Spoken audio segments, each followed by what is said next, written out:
my channel, Digital Edu. For the fakeness, if you wanna play tough and wanna hate this, I'll always show up and make a statement. I don't ever slow up, no I don't take shit. I got no love for the fakeness. If you wanna play tough and wanna hate this, I'll always show up and make a statement. Everything I do so instinctive and so passionate. Assalamualaikum warahmatullahi wabarakatuh. Salam sejahtera untuk kita semuanya.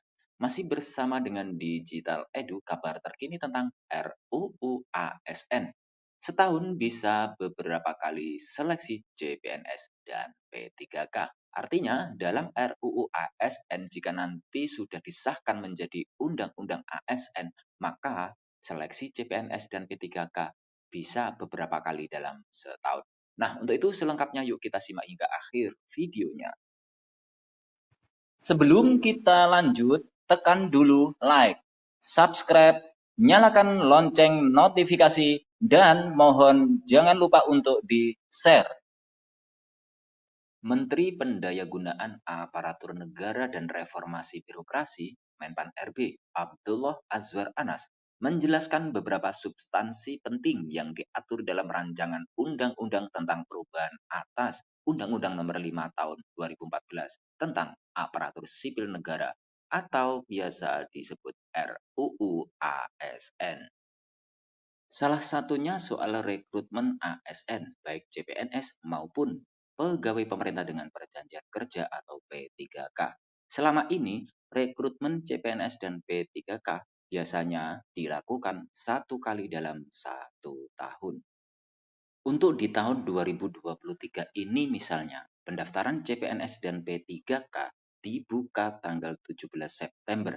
Nah, dalam RUU ASN nanti ada aturan baru di mana seleksi CPNS dan P3K akan dilakukan setiap saat, tidak hanya 1 atau 2 kali dalam 1 tahun.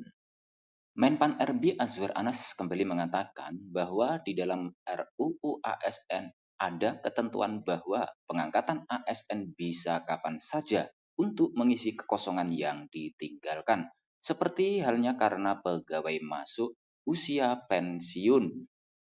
Perubahan tersebut dilakukan seiring larangan rekrutmen honorer di semua instansi pemerintah. Selama ini, instansi langsung merekrut honorer ketika ada kebutuhan pegawai. Nantinya setelah RUU ASN disahkan menjadi Undang-Undang ASN, ketika ada jabatan yang kosong, maka langsung dilakukan seleksi CPNS atau P3K. Tidak boleh lagi diisi oleh honorer. Menteri Anas mengungkapkan selama ini banyak rekrutmen pegawai honorer yang berkualitas maupun tidak berkualitas, sehingga dia memastikan bakal mengevaluasi soal honorer ke depannya. Menteri Azwar Anas juga memastikan bahwa tidak akan ada penghapusan 2,3 juta tenaga honorer pada bulan November 2023. Nah, yang selama ini kita risaukan bagi semua honorer bahwa di bulan November 2023 dulu pernah tersiar kabar akan ada penghapusan honorer. Namun kali ini Azwar Anas memastikan tidak akan ada penghapusan honorer. Nah, bagaimana selanjutnya format penyelesaian honorer? Azwar Anas meminta agar ditunggu saja pengesahan RUU ASN menjadi Undang-Undang ASN yang baru. Anas bilang pengesahan RUU ASN pada bulan depan. Artinya di bulan Oktober RUU ASN sudah menjadi Undang-Undang ASN. Sebelumnya, saat menghadiri Malam Puncak Indonesia Raya Kompas TV di Jakarta, Senin 11 September malam, Azwar Anas menyebut RUU ASN akan disahkan pada September ini. Saat itu, Azwar Anas mengatakan sejumlah ketentuan di RUU ASN dalam rangka transformasi menuju birokrasi profesional.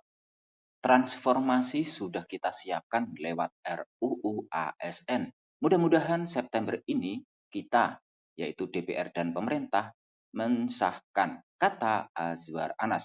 Nah, selanjutnya pada saat itu pembawa acara meminta penegasan bertanya kepada Pak Menpan RB Azwar Anas soal waktu pengesahan RUU ASN menjadi Undang-Undang ASN. Kata pembawa acara, September ya Pak? Janji ya Pak? Tanya pembawa acara. Insya Allah, jawab Menteri Azwar Anas. Demikian kabar hari ini, semoga bermanfaat. Terima kasih sudah menonton Digital Edu. Jangan lupa like, subscribe, dan nyalakan lonceng notifikasi agar selalu update info-info terbaru dari Digital Edu. Semoga kita diberi kemudahan dan kelancaran dalam segala urusan, diberi kesehatan, rezeki yang berkah, dan panjang umur. Saya mewakili Digital Edu, mohon maaf bila ada kekurangan. Sampai jumpa pada video selanjutnya. Sekian, wassalamualaikum warahmatullahi wabarakatuh.